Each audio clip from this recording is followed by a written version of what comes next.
नमस्कार दोस्तों, मैं प्रिया सैनी और आपका मेरे चैनल जर्नी ऑफ फेम में बहुत बहुत स्वागत है।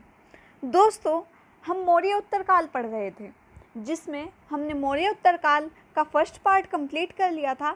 आज उसी का आगे का पार्ट मैं लेकर आई हूँ, जिसमें जो हमारे मौर्य काल जो ख़त्म हुआ था, उसके बाद जो छोटे छोटे शासक रहे हैं जिन्होंने शासन किया है, उनके बारे में हम पढ़ रहे थे, जो कि इम्पॉर्टेंट है। यहाँ से छोटे छोटे क्वेश्चंस आपके एग्ज़ाम में बनते हैं। तो आज हम उसी के बारे में विस्तार से देखेंगे कि क्या क्या कौन कौन से शासक थे, उन्होंने क्या क्या कार्य किए, उनके अभिलेख कौन से थे, उनका शासन कैसा था, इन सब के बारे में आज हम डिस्कस करेंगे। दोस्तों, वीडियो शुरू करने से पहले मैं आपको एक बात कहना चाहूँगी कि अगर आपको मेरी सारी वीडियोज़ पसंद आती हैं और अगर आपको मेरे द्वारा पढ़ाए गए सभी टॉपिक्स क्लियर हैं, तो आप मेरे चैनल्स को सब्सक्राइब और लाइक करना ना भूलें। साथ ही जो अपने रिलेटिव्स हैं और आपके जो फ्रेंड्स हैं, जो भी कंपटीशन एग्ज़ाम की तैयारी कर रहे हैं, उन्हें भी आप शेयर कर सकते हैं। तो चलिए दोस्तों, शुरू करते हैं आज की वीडियो। तो मौर्य उत्तरकाल में हमने आंध्र सातवाहन तक कंप्लीट कर लिया था। उसके बाद हमारा कलिंग के चेदी वंश और उसके बाद वाकाटक वंश रह गया था। तो चलिए शुरू करते हैं कलिंग के चेदी वंश। जो कलिंग था, वहाँ पर एक चेदी वंश था जो शासक कर रहा था। जैसे आंध्र प्रदेश में सातवाहन वंश था, तो ऐसे ही कलिंग एक स्टेट था, वहाँ पे कौन शासन कर रहा था? चेदी वंश शासन कर रहा था। तो ये शासन में क्यों आया? मौर्य साम्राज्यों के अवशेष पर जिन राज्यों का उदय हुआ, उनमें से कलिंग का चेदी वंश भी एक था। मौर्य काल में ही क्या हुआ था, जो कलिंग था एक शक्तिशाली राज्य था। जैसे कि आपने अशोक में देखा होगा, जब मैंने आपको अशोक वाला चैप्टराइजेशन कराया था कि अशोक था, उसने क्या क्या किए थे, तो उसका जो हृदय परिवर्तन हुआ था जब उसने कलिंग विजय की थी, जिसका जो उल्लेख है हमें 13वें शिलालेख में मिलता है। तो उसमें हमने कलिंग के बारे में पढ़ा था। अगर दोस्तों आपने मेरी पहली वीडियोस नहीं देखी है, तो प्लीज़ पहले वो वाली वीडियो देखिएगा, तभी आपको पूरा सीक्वेंस क्लियर हो सकेगा। चीज़ें रटने से ज़्यादा बेहतर होती हैं कि आप उन्हें समझें, तभी आप उसे ज़्यादा समय तक याद रख सकेंगे। ठीक है, इसके बाद आता है, तो तभी से कलिंग हमारे कलिंग में कौन वंश शासन कर रहा था? तो चेदी वंश शासन कर रहा था।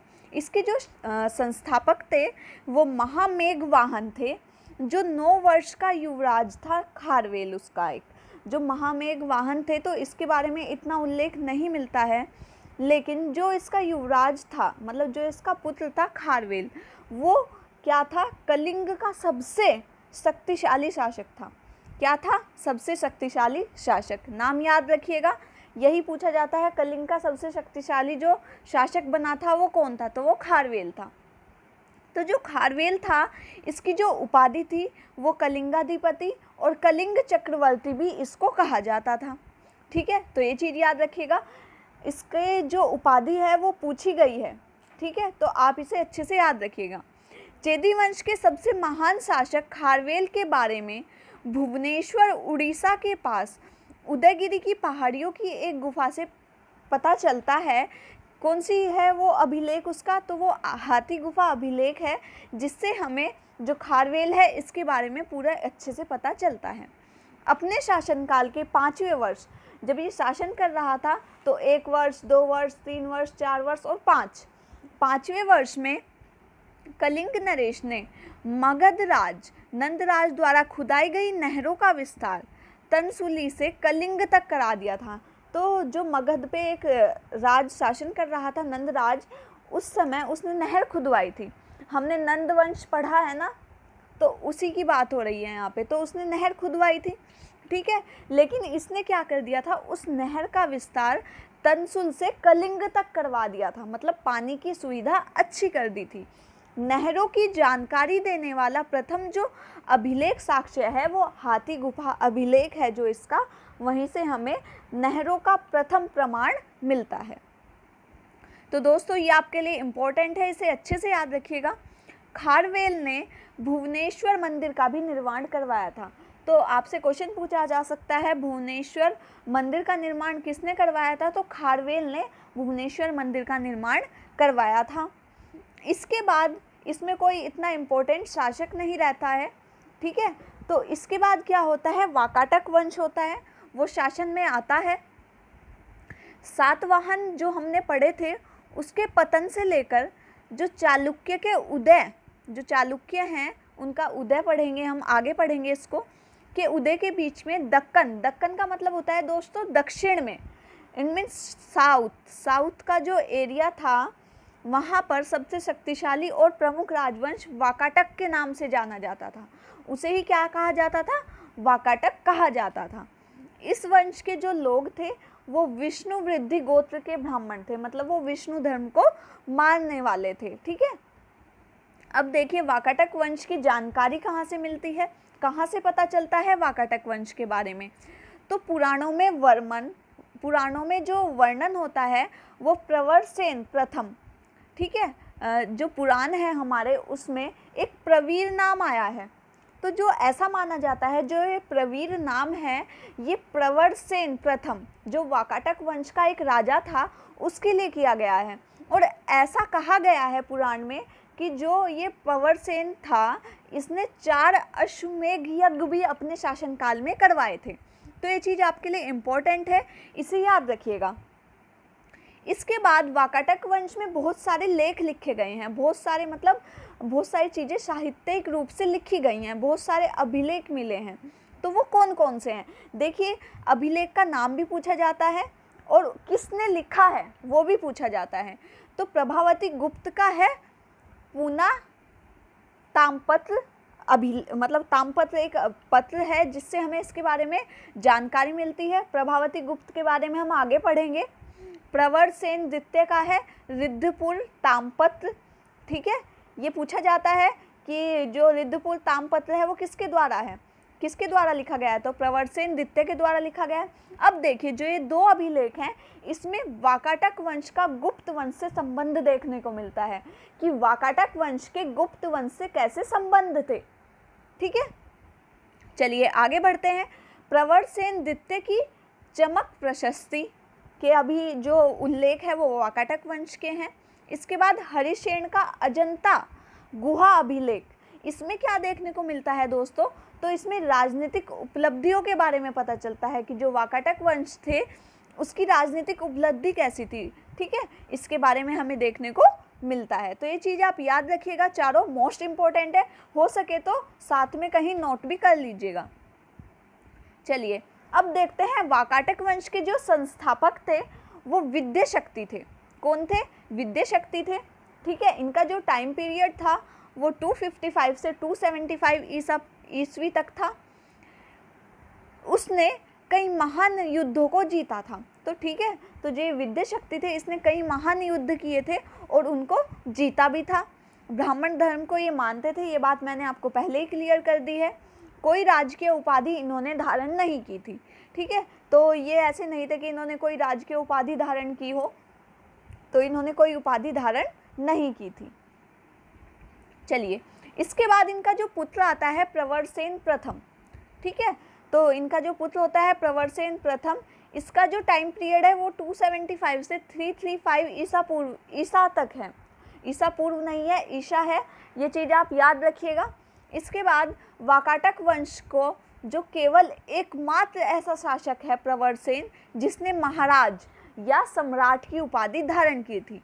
तो ये एकमात्र ऐसा सम्राट है जिसने उपाधि धारण की थी, अन्यथा वाकाटक वंश में किसी भी शासक ने उपाधि धारण नहीं की थी। प्रवरसेन ने 4 अश्वमेध यज्ञ करवाए थे जिनका वर्णन अभी मैंने कहाँ बताया है? पुराण में भी हुआ है। साम्राज्य विस्तार कर मध्य भाग में बुंदेलखंड से लेकर दक्षिण में हैदराबाद तक इसने अपना साम्राज्य का विस्तार कर लिया था। मतलब भाई ये शक्तिशाली भी था। जब इसने साम्राज्य विस्तार कर लिया तो मतलब ये शक्तिशाली होगा, तभी तो कोई राजा अपना साम्राज्य बढ़ा सकता है, ठीक है। इसके बाद अपना साम्राज्य 2 भाग में विभाजित कर दिया था। इसके जो 2 पुत्र थे उसमें इसने अपना क्या कर दिया था? साम्राज्य विभाजित कर दिया था, ठीक है। अब ये 2 भाग कौन से थे? तो यहाँ से जो वाकाटक वंश है वो 2 भागों में विभाजित कर दिया था इसने। तो एक तो इनका पुत्र था गोमतीपुत्र और एक था सर्वसेन, ठीक है। जो दूसरी वाली शाखा थी उसे बासीम कहा जाता है। तो जो गोमतीपुत्र वाली शाखा थी इसका जो केंद्र था वो नागपुर था, और जो बासीम शाखा थी इसका जो केंद्र था बरार में वत्सगुल्म था। तो दोनों चीज़ याद रखिएगा, इम्पॉर्टेंट है, बहुत ज़्यादा क्वेश्चन आते हैं यहाँ से कि किसने अपना साम्राज्य 2 भागों में विभाजित कर दिया था। तो प्रवरसेन प्रथम ने अपना जो साम्राज्य था वो दोनों पुत्रों के बीच 2 भागों में विभाजित कर दिया था। इसके बाद देखते हैं रुद्रसेन प्रथम, ठीक है। जो शासन बनते हैं वो रुद्रसेन प्रथम बनते हैं। प्रवरसेन के बाद रुद्रसेन प्रथम वाकाटक वंश के शासन बनते हैं। ये प्रवरसेन थे। तो ये जो गोमतीपुत्र जो हम यहाँ पर पढ़े हैं, गोमतीपुत्र आप देख सकते हैं, तो ये इसका बड़ा पुत्र था रुद्रसेन प्रथम। तो ये शासक बनता है। कब बनता है? 335 से 360 AD, मतलब ईस्वी तक, ठीक है। मैंने यहाँ लिखा हुआ भी है, गोमतीपुत्र का पुत्र था ये। यह महाभैरव का उपासक था, ठीक है। ये महाभैरव को मानता था। गुप्तों से मैत्रीपूर्ण संबंध स्थापित इसने कर लिए थे, ठीक है। यह पहला ऐसा शासक था वाकाटक का जिसने गुप्तों से अपने अच्छे संबंध स्थापित कर लिए थे। यही कारण था कि जो समुद्रगुप्त की हम जब दक्षिण नीति पढ़ते हैं तो समुद्रगुप्त ने क्या कर दिया था, इसका राज्य नहीं हड़पा था, इसे छोड़ दिया था, क्योंकि इसके जो संबंध थे वो बहुत अच्छे थे, ठीक है। आई होप आपको सारी वीडियो अच्छे से क्लियर हो रही होगी दोस्तों। अगर आपको कहीं भी कोई प्रॉब्लम है तो आप मुझे कमेंट बॉक्स में कमेंट करके पूछ सकते हैं। चलिए आगे बढ़ते हैं। इसके बाद आता है आपका पृथ्वीसेन प्रथम। पृथ्वीसेन प्रथम कौन था? तो इसका जो समय है वो 360 से 385 ईस्वी तक रहता है। पृथ्वीसेन ने अपने पुत्र रुद्रसेन द्वितीय का विवाह पृथ्वीसेन ने चंद्रगुप्त द्वितीय की जो पुत्री थी प्रभावती गुप्त से कर दिया था। किससे कर दिया था? प्रभावती गुप्त से कर दिया था। प्रभावती का आपने अभी पीछे एक अभिलेख पढ़ा था, ठीक है, उसे याद रखिएगा। और अगर आपको याद है तो आप वीडियो पॉज करके पहले मुझे कमेंट बॉक्स में उसका नाम बताएं, ठीक है। तो इसने क्या कर दिया था, गुप्तों से अच्छे संबंध स्थापित करने के लिए इसने रुद्रसेन द्वितीय, देखिए हमने रुद्रसेन प्रथम पढ़ा है, ठीक है, कंफ्यूज नहीं होना है। तो ये पृथ्वीसेन के बाद जो होता है उसका पुत्र तो कौन था? रुद्रसेन द्वितीय। इसका विवाह प्रभावती गुप्त से कर दिया था, ठीक है। चलिए अब देखिए रुद्रसेन द्वितीय जिसका विवाह हुआ था उसने क्या किया जब वो शासक बना? तो 385 से 390 तक यह शासन में रहा। बौद्ध धर्म त्याग कर वैष्णव धर्म अपना लिया था। तो इसने बौद्ध धर्म, पहले बौद्ध धर्म को मानता था, लेकिन जब भाई वाइफ जो थी, जो गुप्त साम्राज्य था, वो वैष्णव धर्म को मानने वाला था, तो जो अपनी पत्नी के प्रभाव में आकर ऐसा कहा जाता है, या अपने ससुर के इम्प्रेशन जमाने के लिए इसने वैष्णव धर्म अपना लिया था, ऐसा कहा जाता है। दुर्भाग्यवश क्या हुआ दोस्तों कि जब यह 30 साल का था, कौन? रुद्रसेन द्वितीय, जब यह 30 साल का था तो इसकी मृत्यु हो जाती है किसी कारणवश, ठीक है। तो प्रभावती अपने अवयस्क होता है जो 18 साल से कम का होता है, मतलब जो राजा बनने योग्य पूरी तरह से परिपक्व नहीं होता है, तो उसके संरक्षण में, जिसका नाम था दिवाकर सेन, ठीक है, उसके संरक्षण में जो प्रभावती गुप्त होती है वो क्या करती है? गद्दी की कमान संभालती है और 13 वर्षों तक शासन करती है। देखिए जो प्रभावती होती है उसे कोई एक्सपीरियंस नहीं होता गद्दी का, लेकिन फिर भी वो अपने पूरे अथक प्रयासों से जो अपना पुत्र है दिवाकर सेन उसे वाकाटक वंश का राजा बनाए रखती है, ठीक है। चलिए आगे बढ़ते हैं। अब देखिए प्रवरसेन द्वितीय जो क्या था? दिवाकर सेन जिसका प्रारंभिक नाम था, जो हमने अभी पढ़ा है, जिसके संरक्षण में प्रभावती बैठती है, ठीक है, तो उसे क्या कहा गया? जब वो राजा बना तो उसे प्रवरसेन द्वितीय कहा गया। देखिए नाम रिपीट हो रहे हैं दोस्तों। प्रवरसेन प्रथम आया, प्रवरसेन द्वितीय आया, रुद्रसेन प्रथम आया, रुद्रसेन द्वितीय आया। तो ये क्या करते थे कि जो अपने पुत्र हैं उसका नाम अपना जो वंश था उसी के नाम पर चलाते थे, ठीक है। तो ये कैसे चलाते थे तो देखिए प्रवरसेन प्रथम, जो पहला विद्याशक्ति के बाद जो हमने प्रवरसेन प्रथम पढ़ा था, तो इनका मानना था कि अगर हम उनके जो हमारे दादा परदादा हैं उनके नाम पर अपने बच्चों का नाम रखेंगे तो वो भी उन्हीं की तरह शक्तिशाली होंगे, तो इसीलिए ये नाम रिपीट करते रहते थे। ये थोड़ा कंफ्यूजिंग होता है, लेकिन अगर आप अच्छे से इसका माइंड मेकअप कर लेंगे, तो अच्छे से इसको याद रख लेंगे, तो कोई मुश्किल नहीं होता है। ठीक है, देखिए अब देखिए दिवाकर सेन, जिसको आगे चलकर प्रवरसेन द्वितीय कहा गया, वो वाकाटक वंश का अंतिम शक्तिशाली शासक था। अंतिम नहीं कहा मैंने, अंतिम शक्तिशाली शासक था। ठीक है, इसने सेतुबंध नामक काव्य की रचना की थी। एक काव्य रचना इसने लिखी थी, ये पूछी गई है। जो यूपीपीसीएस का एग्ज़ाम हुआ था, मुझे ईयर याद नहीं है, लेकिन ये पीसीएस के एग्ज़ाम में पूछा गया था, तो आप इसे याद रखिएगा। अपने पुत्र नरेंद्र का विवाह कुतुल नरेश की पुत्री अजीत भट्टारिका से कर दिया था। ठीक है, तो अपने विवाह संबंध अच्छे करने के लिए इसने क्या कर दिया था, जो कुतुल नरेश की पुत्री थी अजीत भट्टारिका से अपने पुत्र नरेंद्र का विवाह कर दिया था। अब देखिए दिवाकर सेन का जो पुत्र आता है वो आता है नरेंद्र सेन। ठीक है, जिसका विवाह भट्टारिका से हुआ है। इसका जो ईयर है वो 440 से 460 ईस्वी तक है। इसके समय में बस्तर के नलवंशी शासक भवदत्त वर्मन ने वाकाटक राज्य पर आक्रमण किया। ठीक है, इस समय क्या हुआ, जो भवदत्त वर्मन था उसने क्या कर दिया, वाकाटक वंश को विनाश करने के लिए इस पर आक्रमण कर दिया। तो नरेंद्र वर्मन क्या हो गया, पराजित हो गया। भाई वाकाटक वंश की नींव हिल गई थी पूरी। अब देखिए क्या होता है, जब भवदत्त वर्मन की मृत्यु हो जाती है तो नरेश वर्मन फिर से हिम्मत नहीं छोड़ता है। जो नरेंद्र सेन है वो फिर से अपनी स्थिति सुधार लेता है और भवदत्त वर्मन के उत्तराधिकार को पराजित कर देता है और फिर से जो वाकाटक वंश है उसको साम्राज्य में ला देता है। ठीक है, अब देखिए नरेंद्र सेन को कौशल, मेकल और मालवा अधिपति भी कहा गया है। ठीक है, तो आपसे पूछा जा सकता है मेकल, कौशल या मालवा अधिपति किसे कहा गया है, तो किसे कहा गया है, नरेंद्र सेन को कहा गया है। इंपॉर्टेंट क्वेश्चन बनता है यहाँ से भी। इसके बाद आता है पृथ्वी सेन। अब पृथ्वी सेन के बारे में क्या है, तो पृथ्वी सेन का जो शासनकाल है दोस्तों वो 460 से 480 ईस्वी तक रहा है। ठीक है, यह वाकाटक वंश का अंतिम शासक था। तो क्या हुआ, इसके समय में नलो तथा त्रैकूटकों के साथ संघर्ष करना पड़ता है इसको। ये इसके साम्राज्य पर आक्रमण कर देते हैं, जिससे वह क्या हो जाता है, पृथ्वीसेन पूरी तरह से पराजित हो जाता है और 5वीं शताब्दी ईसा पूर्व के अंत तक वाकाटकों की जो मूल शाखा पर अधिकार इसने कर लेता है और ऐसे ही वाकाटक वंश है उसका क्या हो जाता है, पूरी तरह से विनाश हो जाता है। तो पृथ्वीसेन को उसका अंतिम शासक माना जाता है, पृथ्वीसेन द्वितीय को।